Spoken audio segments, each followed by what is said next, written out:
State.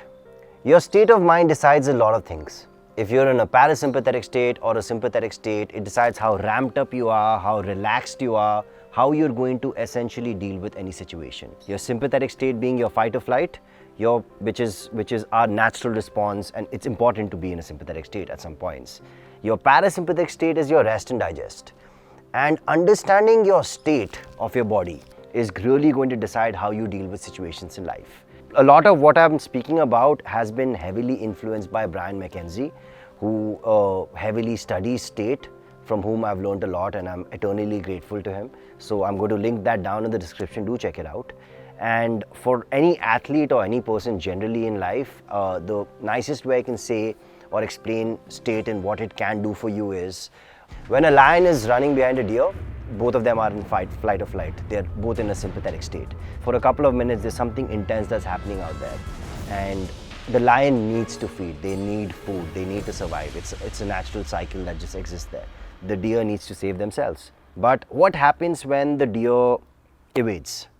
It just goes to a river or a pond or the grass close by, maybe like 50 meters or 20 meters away from the lion. It starts eating food. It calms down. It's able to alter its state and come back to a parasympathetic state from a sympathetic state. We human beings don't tend to do that. Our stressors in life are probably very different. It might be a workout, it might be a situation, it can be financial stress, it can be emotional stress, it can be a girlfriend, it can be a family, it can be anything. But we get ramped up, but we do not know how to calm down. We do not come from that sympathetic state into a parasympathetic state. And that is what really impacts our recovery and our progress long term. It impacts how we think and take decisions on a day-to-day basis. It impacts how you speak to the person. The minute you stop watching this video, an incident might happen next to you, after which you will react to every situation henceforth. So our body needs to reset, our system needs to reset from that sympathetic to a parasympathetic state.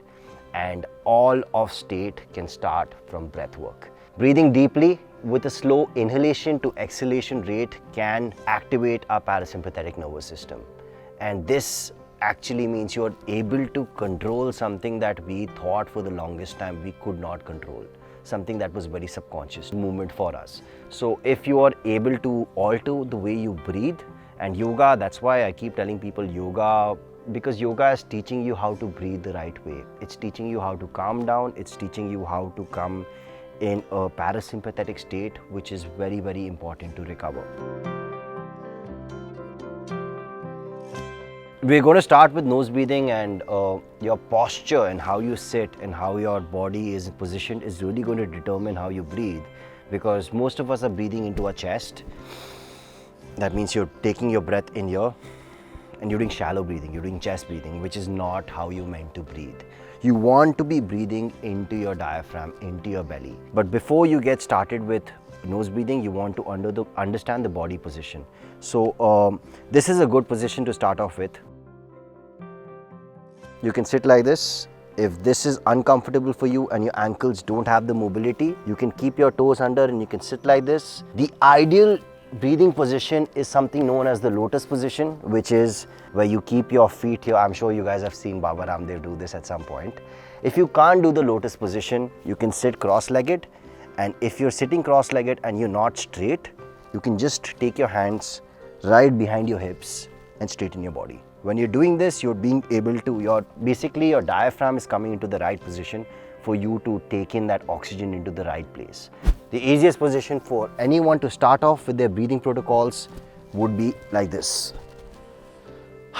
Your back is flat on the ground, your legs are bent, your diaphragm is in the right position to breathe. You can start breathing here, and you're going to keep your hands on your belly. If you guys are currently chest breathing, I would want you to do a few breaths the wrong way. You will feel your chest expand. This is exactly what you don't want to do. Now you want to calm down the way you breathe. You want to be in more control of what you're doing. And what you're going to do is you're going to breathe in from your nose. You're going to keep your hands on your belly and you're going to feel your belly expand. So you're going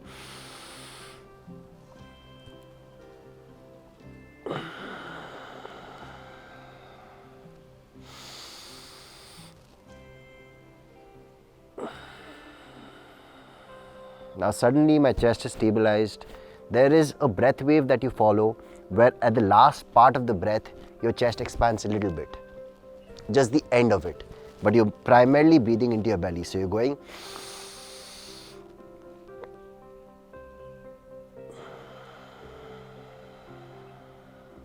So what I'm doing here is a 4 seconds in, a 4 seconds out protocol. What you can do is you can start with a 2 second in, 2 second out protocol. Then you can go to a 3 second, then to a 4 second. As you get more comfortable, go to a 6 second, 7 second, 8 second. 8 second is actually a pretty good protocol to follow. And when you start doing the 8 second protocol, you will start seeing the benefits pretty much instantly. So what you're going to do is, what I'm going to do is I'm going to go in for 8 seconds. I'm going to breathe in to my belly. I'm going to breathe in via my nose the right way into my belly for 8 seconds. I'm going to hold the breath for a few seconds and then I'm going to breathe out in a controlled manner without any jerks, without any changes in my, I'm not swallowing, I'm not doing anything with my throat, and I'm going to relax and breathe out for 8 seconds. So I'm going to ramp up from 4 seconds to 5 seconds to 6 seconds to 8 seconds.